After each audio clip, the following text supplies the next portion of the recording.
right, let's continue on this then. We are now joined via Zoom by political analyst Dr Ntsikelelo Breakfast to weigh in on the issue of government coalitions in South Africa. A very good afternoon to you, Dr. Breakfast. As always, a pleasure to see you. Thank you for being with us. Thank you very much for having me, Flo. All right, let's start here then. I want to talk on the back of what was being said by the EFF leader this afternoon, Julius Malema, opening his address by stating that the party will at some point govern and will bring quality to municipalities. Is that a possibility? And how would this happen? Would this happen by way of coalition? It seems as though the opposition parties are for the idea of coalition government in future, while we heard Fikile Mbalula of the ANC-SG, saying that coalitions simply don't work, and I would imagine more so if he's talking about on a national level. Well, Flo, one-party dominance is a thing of the past, and currently there is no hegemonic force in the South African body politic. The problem is that South Africa doesn't have a long-standing history of coalition formations. My opinion is that coalition formation started in the early 2000s. I don't think that what happened in 1994 between the National Party and the ANC was a coalition formation, because the ANC won by 62%. During apartheid, the National Party dominated the political landscape, except what had happened in the early 1900s, in 1924 and 1933. So I'm arguing that this is a new phenomenon and has created a scope for some gaps that need to be bridged. So there are two gaps that I've identified. The first one is the length of negotiations after the democratic outcomes. The second one is an independent body to facilitate conflict management, because as things stand, the political elite have a tendency to rush into forming these coalition formations without developing a conflict management mechanism to deal with their own internal contradictions. Right. There's been a lot of talk, though, around this issue of possible national coalition government in future, to the point where we hear that, lawmakers are wanting now to sort of go overseas, embarking on a tour in Europe to see, how they've managed to make it work in some countries. And I think that is the bigger question then. Why or how is it working in other countries where it seems that here, we have a problem. I mean, we're already looking at the municipalities, as I said earlier, and it doesn't seem to be working there. And if we're wanting to implement something that's not working in municipalities, how would we then be able to implement it on a national level? So what is working that might not actually, be the correct formula for South Africa? What's different, in this country? Yeah, Flo, you are touching on a very important matter.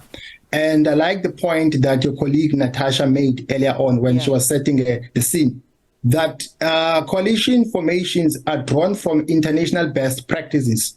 They come from countries like France, Germany, Norway, and so on, Greece. The list is endless. Yeah. So they are new in our country. No wonder we have all these problems. And sometimes, yes, I understand that, the fact that they are falling apart impinges negatively on service delivery, but at the same time, I think we are too hard on ourselves. We behave as if we've had them for a longer period. Yeah.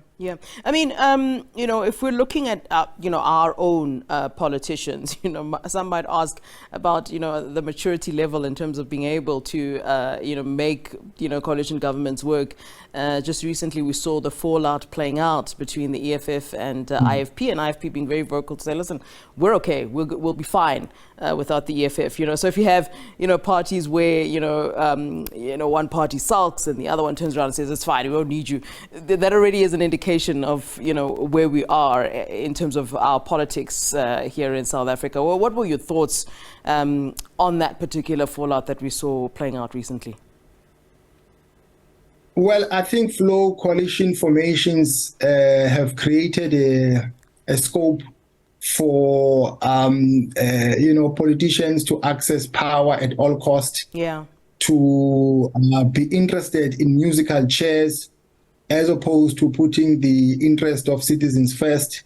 I think they should not see coalition formations as a zero-sum game or as a win-lose situation, but they should try their level best to practice politics of accommodation by hitting the problems hard and be too soft on each other. Yeah. And remember that there's no outright winner. That's why we have this special arrangement. Yeah, but I think importantly as well, Dr. Breakfast, is to ask the question of who benefits, who wins in a situation where there is this coalition government. I mean, we care about whether the citizens win at the end of the day. It's not to us about positions, leadership positions and power and so forth. Does it trickle down to citizens in general who would then be able to benefit from these sort of coalitions at the end of the day? No, Flo, I don't think that there's a trickling down effect.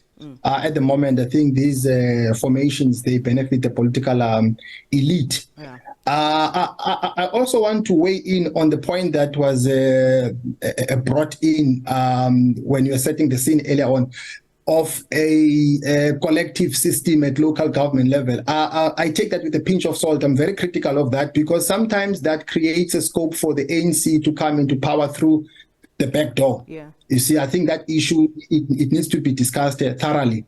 I think there are positive prospects though, because our democracy is being consolidated because we don't have a dominant party anymore.